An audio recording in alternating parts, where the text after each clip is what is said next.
그리고 그 최근에 윤석열 대통령 수사 대상으로 직접 명시한 특검법 발의하셨죠. 어떤 내용입니까? 특검의 내용이? 일단 지금 특검법은 음. 그 최혜병 특검법이나 그렇습니다. 아니면 김건희 특검법이나 예. 이제 그런 경우에는 대부분 거기에 직접적으로 관여한 자들로 추정되는 그런 예, 사람들을 대상으로 특검법을 발의를 했습니다. 예.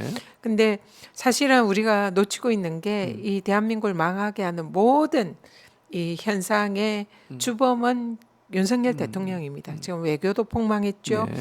국방 안보 지금 전쟁의 위기가 느껴질 정도로 심각하죠. 예. 민생 완전히 폭락했고 경제도 지금 엉망진창이죠.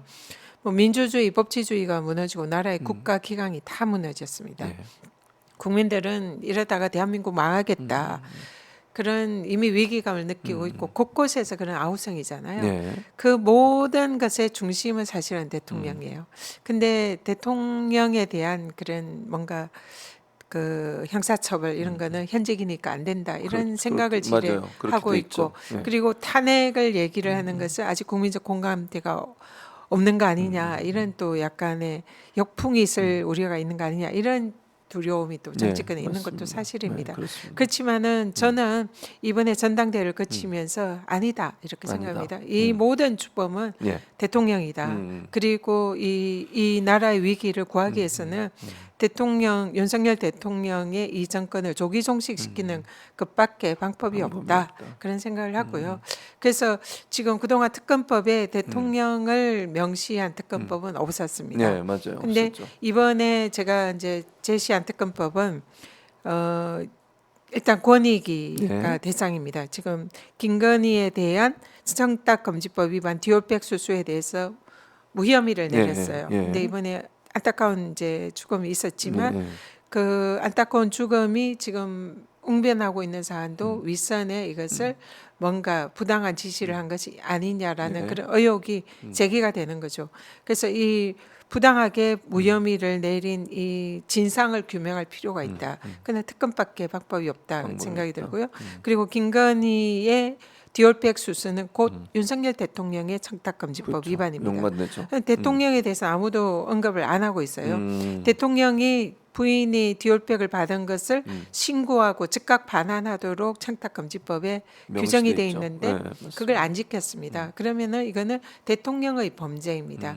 그렇기 때문에 김건희의 명품백 수수와 관련된 이 둘러싼 범죄는 권익위의 범죄, 예. 윤석열 대통령의 범죄가 합쳐져서 만든 사안이기 때문에 이것의 진상을 규명하는 특검법을 발의를 한 거고요.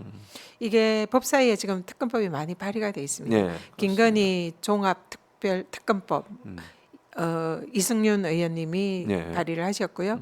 그리고 뭐 그동안 권익위 이 민주당에서 많이 발의를 했기 때문에 이 법사위에서 이 모든 특검법이 종합이 돼서 종합특검법으로 나올 가능성이 있어요. 예. 그래서 법사위 대안으로 반드시 이 윤석열 그리고 최병 사건에서도 대통령의 외압 네. 의혹이 거의 사실인 걸로 확인이 됐는데 이런 부분 다 포함해서 반드시 윤석열 대통령에 대한 특검을 해야 된다 이렇게 생각합니다. 그러니까 그걸 결국 당론으로 채택할 가능성이 있는데 그건 종합특검법으로 가는 네. 거다 이렇게 말씀을 하시는 네. 거군요. 그러니까 여러 특검법이 발의돼 있는데 네, 이걸 하나의 특검법으로 만들어서 네, 대신 거기에 이제 수사 대상을 윤석열 대통령까지 포함시키는 안으로 네. 갈 가능성이 높다 이렇게 네. 볼 수 있겠네요.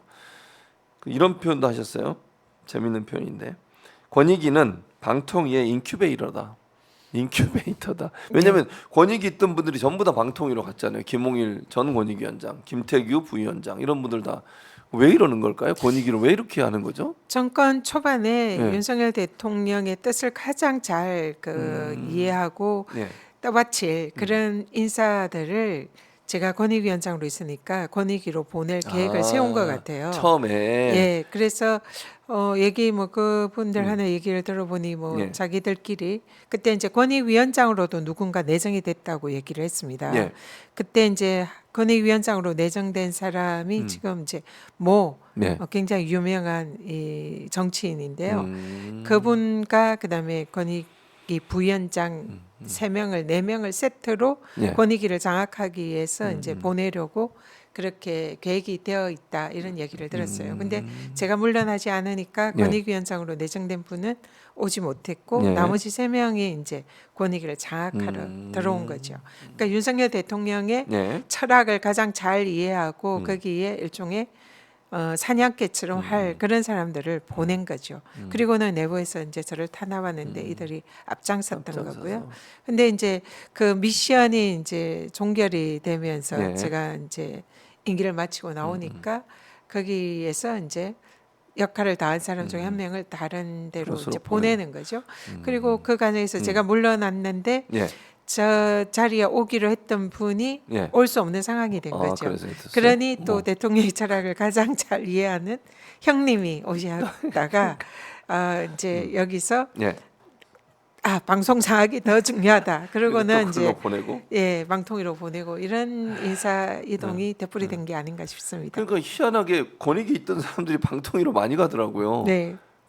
참나 이게 무슨 그래서 인큐베이터다 이런 표현까지 네, 쓰신 네. 건데 윤석열 예. 식의 인재풀이죠. 인재풀이.